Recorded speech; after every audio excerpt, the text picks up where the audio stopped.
When I got my new trike, I mentioned I wanted something equipped for night flight, but wasn't especially interested in flying night cross-country flights.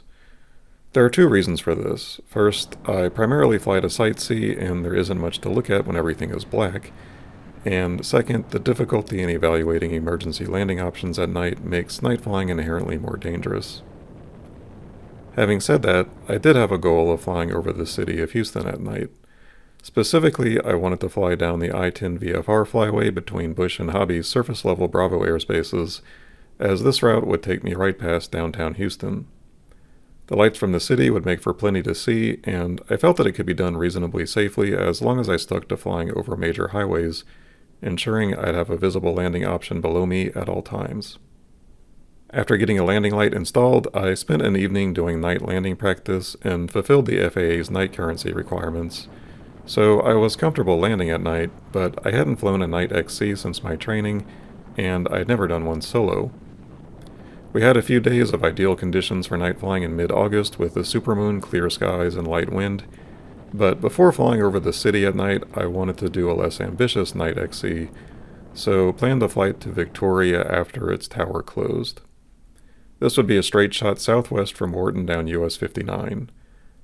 The flight ultimately went without a hitch, and Victoria's over 9,000-foot runway remains easily the longest I've landed on to date, not to mention the only one with high-intensity runway lights.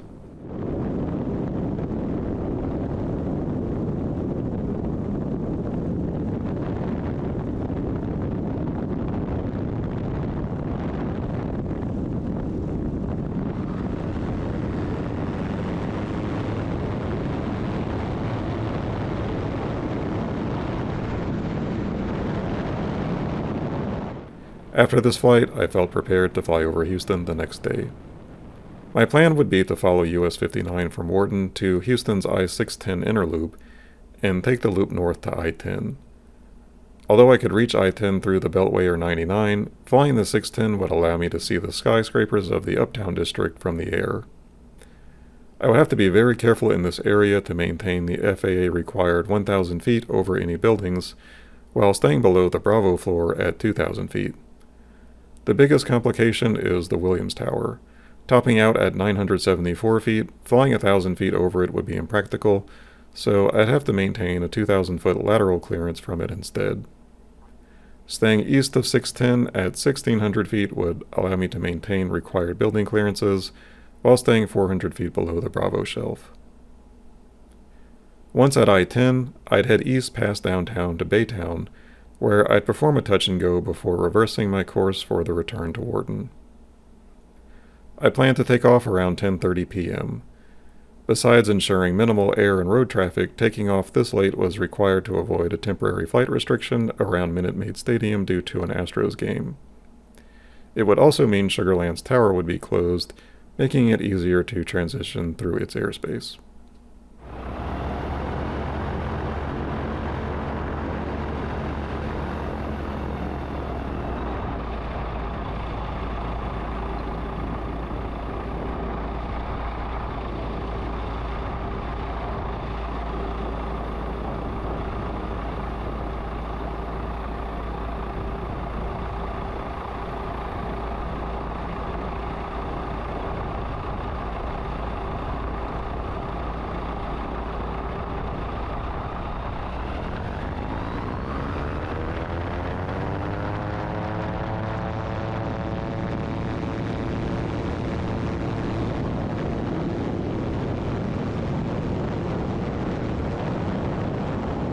The sky was clear other than a few cirrus clouds, and with the full moon it was looking like another beautiful night. Here's the Buc-ee's in Wharton with the Walmart across the street. The skylights light up at night for a neat effect. I was starting to get giddy when I reached Rosenberg. The horizon was already aglow with the lights from Houston. That flash on the horizon is the rotating beacon atop the Williams Tower, 16 miles away from my position here in Sugar Land. I just happened to start this clip right at 11 p.m. when the beacon turns off, so that was the only flash of it I captured on this flight. At any rate, the blue building on the right is the Smart Financial Center, and you can see the bright lights of the Missouri City antenna farm on the horizon.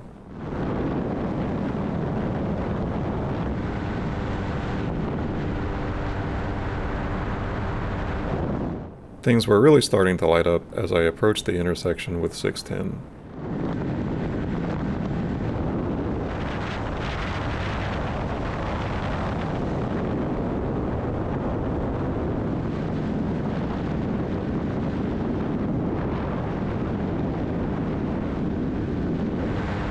As we near the intersection, you can see Uptown to my left.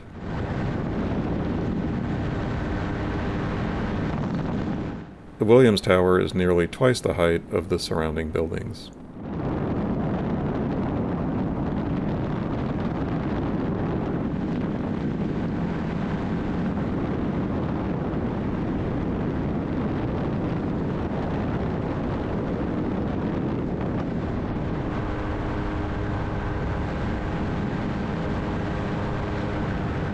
I apologize for the grainy footage.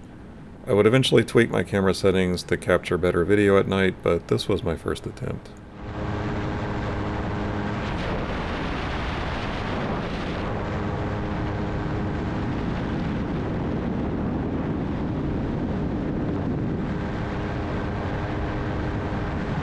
Here's the point where I transition to I-10 eastbound towards downtown.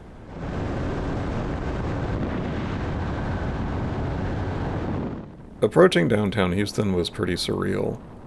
I've driven among these towering buildings many times, but everything seems so much smaller from the air. I took a short detour from my I-10 trek to check out the San Jacinto Monument, but the ships and chemical plants along the Houston Ship Channel were much more interesting. The monument is closed at night and minimally lit. The nearby park would be a potential emergency landing option in the unlikely case it came to that.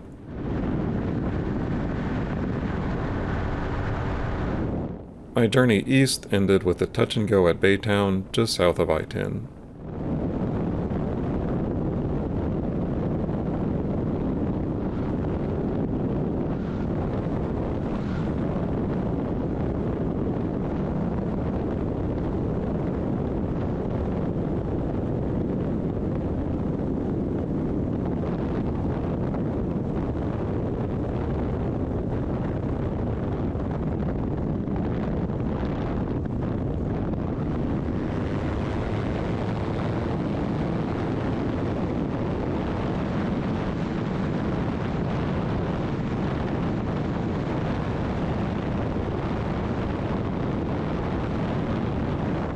Baytown has its own Buc-ee's, even bigger than Worden's.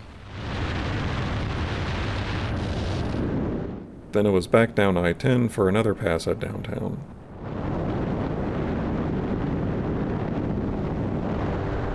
Seeing the rows of stoplights on the streets between the buildings was really cool. I was nervous about getting too close to the buildings, but in the end was well outside the required 2,000-foot spacing.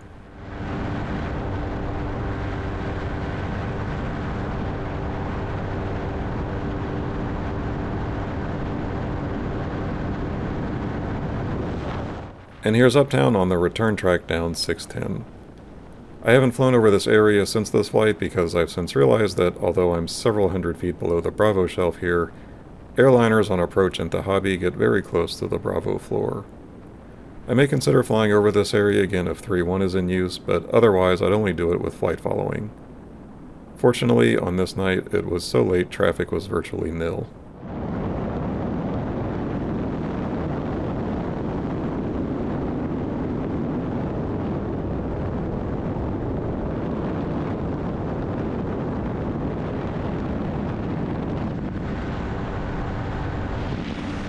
Clearing Uptown, I was reunited with 59, which I'd follow all the way home.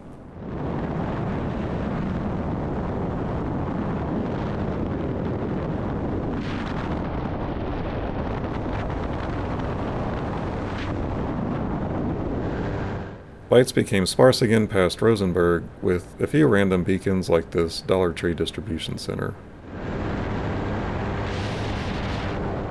Here's the town of Wharton. You can see the airport beacon in the distance and the wind turbine lights beyond it.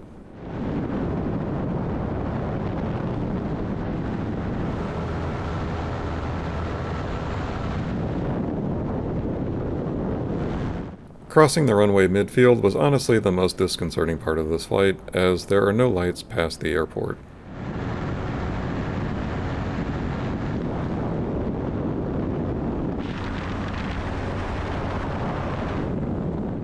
I landed at about 1:18 a.m. In the end, everything went as planned, and this was definitely one of the most memorable flights of my career. I feel flying over the city at night is actually safer than during the day, as there's much less traffic both on the highways as well as in the air, and what air traffic is present is easier to see at night. Plus, the air is smooth at night, making it easier to maintain strict altitude tolerances. While this flight was originally a one-time bucket list item, it made me much more receptive to night flying over major highways, and I've since logged over 30 hours of night flying at the time of this recording.